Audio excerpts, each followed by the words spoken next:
What are the most common problems with the Subaru WRX STI? In this video, I'm going to talk about all the common problems you might see if you're buying or own a Subaru WRX STI. And this might also apply to some of the WRXs. I'm really addressing problems with the EJ motor and the EJ motor series. There are a couple other little things that the STI has that are problems, but mainly it revolves around the EJ motor. Before we get started, guys, as always, subscribe if you're interested in seeing cool automotive, Subaru, or WRX content. One of the most common problems with STIs and what everyone talks about is Ringland failure. I recently just put out a video with a brief explanation of what Ringland failure is, how to prevent it, how to diagnose it, how to see if you have it, and really what you can do. But yes, the EJ motor and the STIs suffer, and some of the WRX often suffer from Ringland failure, and this is whether you tune it or not. What happens if you haven't seen the prior video is that you're going to have detonation or knock. You're going to have a secondary explosion happening in the combustion cycle. It's going to throw the piston off course, and the piston will often make contact or apply a load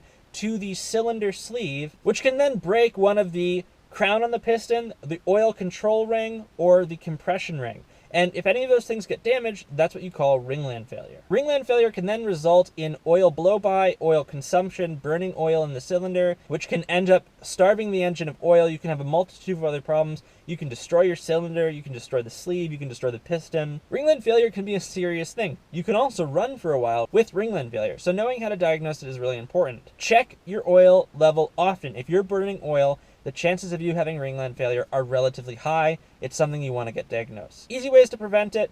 Check out the other video, it's going to be linked above, but getting fresh gas, upgrading your J-pipe, getting an air oil separator, and not running your engine too hard. Generally with STIs, decreasing the pressure that you're putting on, and the pressure or boost you're putting on the engine, is a good thing, and that's going to prevent Ringland failure, and that's going to prevent another multitude of issues. So some common things that people do. One of them is going to be upgrading to a larger and newer and a higher flow J-pipe. This is going to remove a lot of the pressure and heat that's happening in the engine cycle. That is going to require a tune, but will allow a tuner to then go through your engine and making sure you're not having detonation or knock. Another thing that you can do to prevent Ringland failure and catastrophic failure in the STI engines is getting equal length header. Removes the rumble. I know, sound the chorus of boos, but with unequal length headers, two of your pistons are experiencing a much longer throw, a much longer distance that the pressure and air and, power has to travel, and it's delivering unequal loads on those pistons. So two of the pistons are pushing a little bit harder, two are pushing a little bit less. That pressure is not always good for your pistons and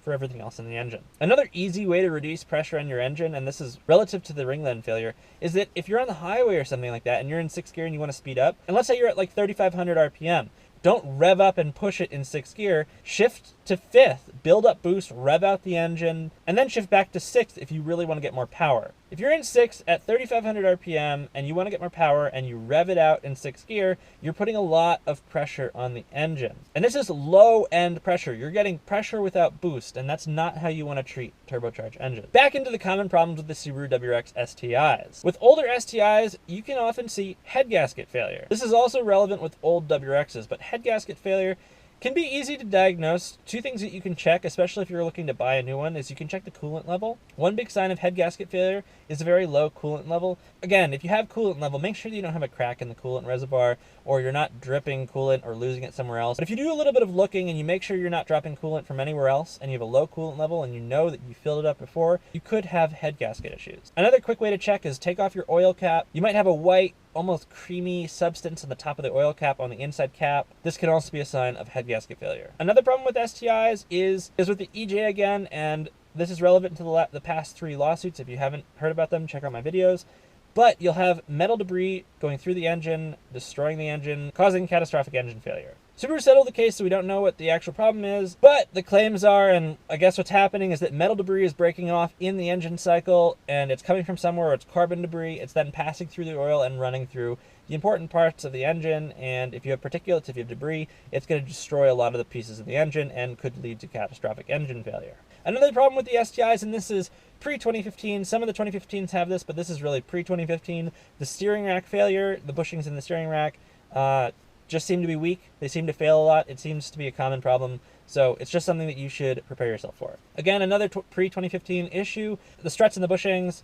Those are just things that seem to go, and for some reason it seems to be the rear struts. I haven't done too much research because they seem to be the same build as the front struts, but the rear struts seem to go faster. But those are the big things. We're looking at Ringland failure, issues with the oil and metal debris. Those are both really relative to the 2015 plus. So with both of those, good things to know is to replace your engine oil often. Fill up with fresh gas. Those are two really easy things that you can do that don't cost a lot of money. They will really, really protect your engine. You can also get your car tuned to remove detonation and rod knock. Another thing plaguing all EJ motors, and especially the 2015 Plus STI. So I know this was a quick video. I had just previously done a video on the WRXs. I think a lot of the things carry over, a lot of them don't. I just wanted to address the major problems with the WRX STI and common issues that you could run into if you're an owner, a potential owner, or you just want to learn about the STI. And most importantly, guys, if you've had issues with your STI, if you know of other common issues, drop it in the comment section below. Both myself and everybody watching would be interested in hearing what they are. And yeah, guys, have a great day.